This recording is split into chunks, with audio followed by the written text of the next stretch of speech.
کہ انہوں نے جوائن کر لی پاکستان پیپلز پارٹی، اس کے بعد ان دونوں جو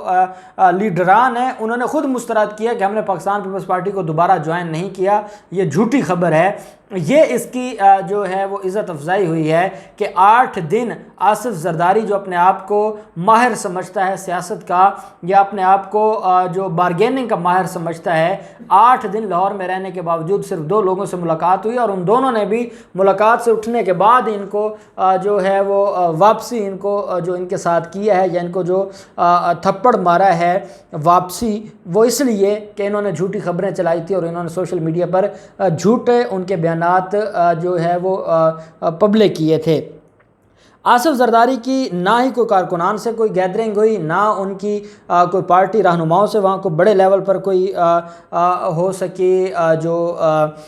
کسی بھی طریقے سے کوئی گیدرنگ ہو سکی، یا کوئی پاکستان پیپلز پارٹی پارلیمنٹیرین کا کوئی اجلاس ہوا ہو، کچھ بھی نہیں ہوا۔ اس کی وجہ یہ ہے کہ پنجاب میں اب ان کا بچہ کچھ نہیں ہے، اور کیونکہ پنجاب میں کچھ نہیں بنا تو وہ بیریا ٹاؤن بیٹھے رہیں، بلاول ہاؤس بیریا ٹاؤن میں، وہ جو وہاں پر بیٹھ کر تقریریں کرتے رہیں، لیکن ان کو کچھ نہیں ملنے والا۔ اور یہی وجہ ہے کہ 8 دن کے قیام کے باوجود ان کو وہاں سے کچھ نہیں ملا، اور وہ سارے کے سارے معاملے پر جو ہے وہ صرف اور صرف گمراہ کرتے رہے ان کا سوشل میڈیا ونگ، اور یہ بتاتا رہا کہ اس دفعہ آصف زرداری لاہور کو فتح کر کے آئیں گے۔ لیکن اب انہوں نے کس کس سے رابطہ کیا؟ انہوں نے رابطہ کیا منڈی بہاؤالدین سے، پی ٹی آئی جو رہنما ہیں سرگودا سے ندیم افضل چند، سابق وفاقی وزیر نزل گوندل، مسلم لیگ نون کے سابق رہنما ذوالفقار کھوسا، ان سے ملاقات کے بعد پاکستان پیپلز پارٹی میں شامل ہو جائیں گے، لیکن ان کو ناکامی ہوئی ہے، کوئی نہیں شامل ہوا، اور کسی نے پاکستان پیپلز پارٹی میں دوبارہ شامل ہونے سے انکار کر دیا، اور یہ معاملہ بھی پینڈنگ ہے، کب ہوگا کیا ہوگا۔ اور یہ وہی لوگ ہیں جنہوں نے دوبارہ، اگر پاکستان تحریک انصاف دوبارہ آنے کے حالات ہوں گے تو پھر یہ ساری کی ساری ہوں گی۔ اب جو ہے وہ ذرائع کے مطابق سابق گورنر مخدوم احمد محمود کو یہ ذمہ داری سونپی ہے، جو کہ جنوبی پنجاب کے صدر ہیں، کہ وہ جہانگیر ترین سمیت باقی لوگوں سے رابطہ کریں، اور ان سے رابطہ کر کے ان لوگوں کو منائیں اور ان کو پاکستان پیپلز پارٹی کے لیے تیار کریں۔ اب وہ بھی جیسے آصف زرداری خود ناکام ہوا ہے تو انہوں نے بھی الٹیمیٹلی ناکام ہونا ہے۔ اس سارے کے سارے معاملے پر آصف زرداری کو سوائے ناکامی کے کچھ نہیں ملا، اور 8 دن کا جو وہاں پر قیام ہے وہ کر کے جو لاہور سے وہ رسوا ہو کر واپس چلے گئے ہیں۔ دوسری طرف بلاول زرداری الیکشن جیتنے کے لیے اور کشمیر فتح کرنے کے لیے کوٹلی میں، کل بھی وہ آزاد کشمیر کوٹلی میں تھے، آج بھی تھے، اور وہاں پر آج انہوں نے تقریر کی اور پھر میڈیا سے گفتگو بھی کی ہے، اور ان کا یہ کہنا ہے اچھا اس وقت تک دوسرا دن ہے کو بہت بڑا جلسہ کرنے میں کوٹلی میں بلاول زرداری ناکام رہے۔ اس کی وجہ کیا ہے کہ وہاں پر بلاول زرداری کو اب